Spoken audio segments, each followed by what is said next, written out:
Hey everybody, Kyle here at Diesel Power Products. Today we're talking about Blend Door USA.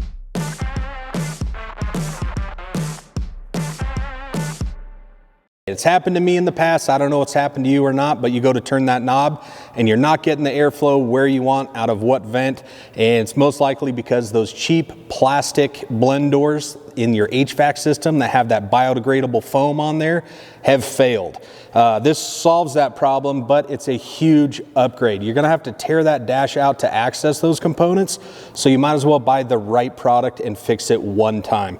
And that's what Blend Door USA has come up with. They're fully CNC billet aluminum blend doors with an awesome foam material on here. So a couple things, they're not plastic, they're not gonna break on you, they'll last forever. That foam is gonna give you a much better seal on those vent doors than the biodegradable foam will.